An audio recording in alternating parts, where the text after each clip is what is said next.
Hi guys, today we have a really short video where we are going to talk about the power level of the season pass cards, the ones that have already been released and a couple that have been data mined. And as you know, today is the launch of a new season pass where Black Panther is the featured card. So we are going to talk about the power level of those cards and how should the developers, second dinner, approach the design of new season pass cards in terms of power level.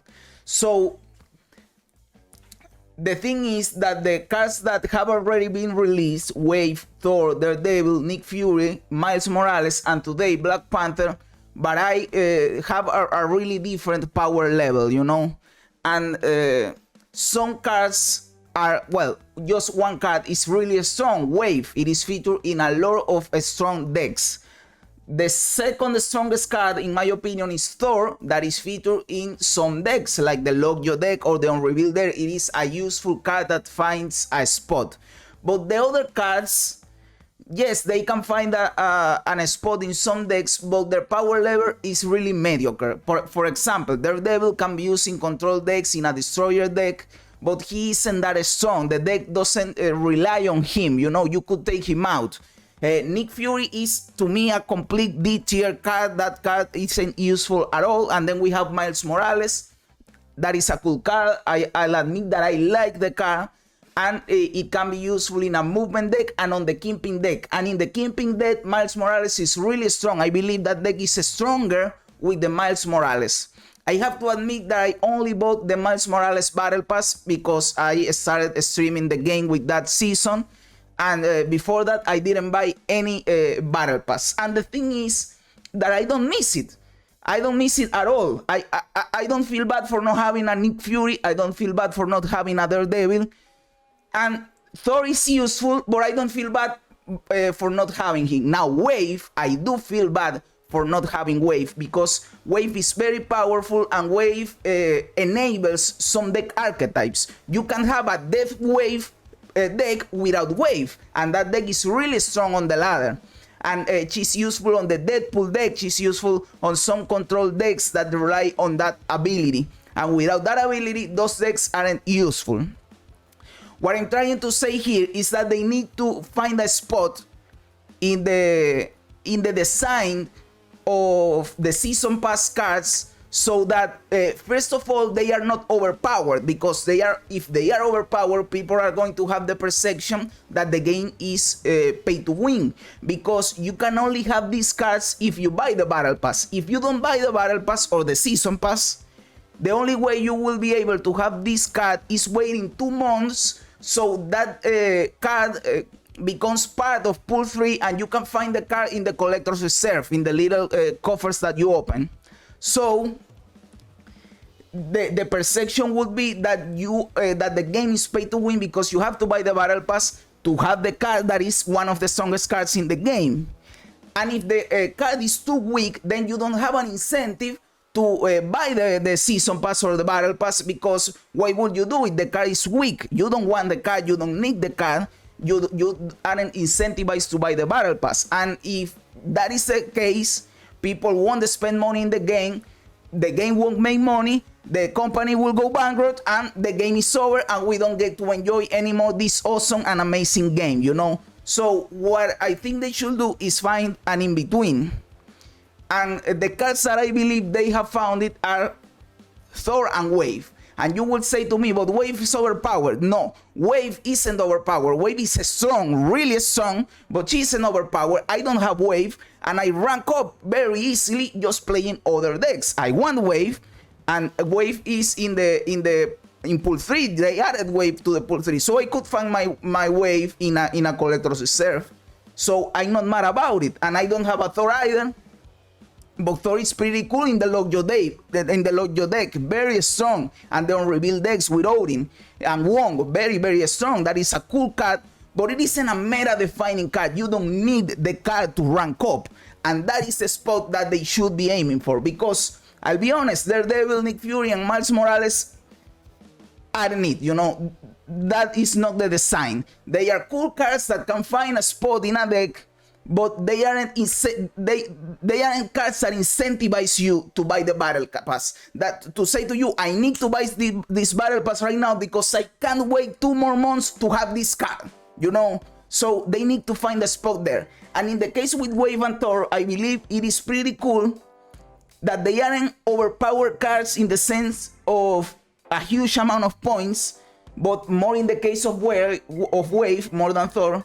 She is an archetype defining card, a card that you need that card to enable an archetype. That is what they should try with the season pass cards, you know, a card that isn't powerful or overpowered by itself, but it can enable a new combo, a new archetype that revolves around that card, so that people are incentivized to buy the card to be able to build a new archetype, but that the archetype by itself or that the card by itself isn't overpowered, so that you feel that the card is paid to win. I hope you understand me. And we have, well, not we, I didn't do it, but there is a website, it's not that fan, I believe, that datamined the game, and they knew that Black Panther was gonna be the new card before Second Dinner announced it. Now we know for sure that the Black Panther card is coming today, but they datamined the next 2 season passes, and we know that the 2 next cards, well, we don't know for sure because this could change. We know that this could change. They could change the card, and they could change the design of the card too. But for now, we expect Silver Surfer to be the December season card, season battle card, and season pass card. And in January, we expect to be Sabu, the tiger from Khazar, you know, the card from the season pass.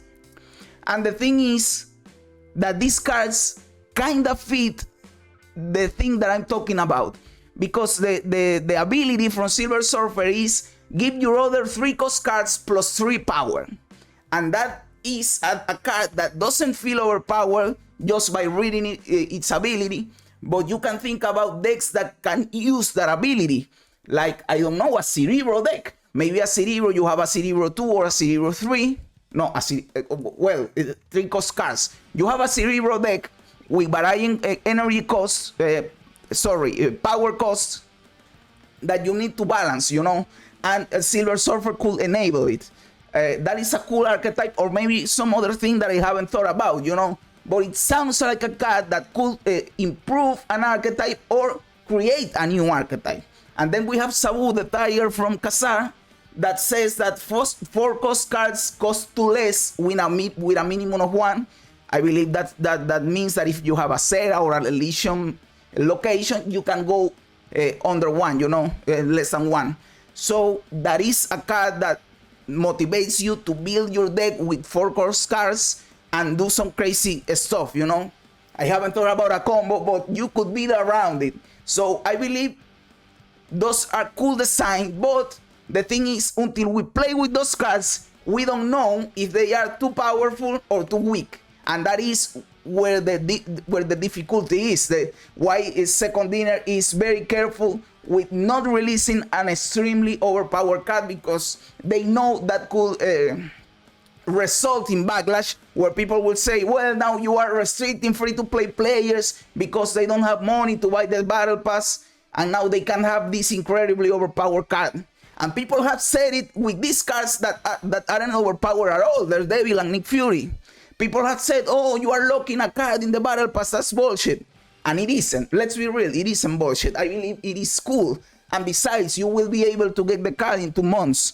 Some people say it is too much because when 2 months have passed, the card won't be so powerful. Well, that is the thing. They have to incentivize people to buy the battle pass. Besides, and again, I'm not defending nor publicizing, not telling you, hey, you need to buy the battle pass. I'm not doing that because I didn't do it. This is the first time I bought the battle pass. I was without the battle pass for 4 months, bro. So it isn't that isn't what I'm doing. What I'm doing is telling you that that you get a good deal from the battle pass. I bought it this time and I don't regret it a little bit. I got my money's worth, bro. I got the card, and I personally don't care about avatars, about variants, about cardbacks, but I got those. I have them. If I want to use them, I don't care about it, but I have it. So you could say that that is added value to the battle pass. But on top of that, you get credits and gold, and I love credits and gold because that helps me upgrading my collection, and that is what I like. I like upgrading my collection, and I like getting new cards, bro. I'm close to having a full collection, so I want those credits and that gold.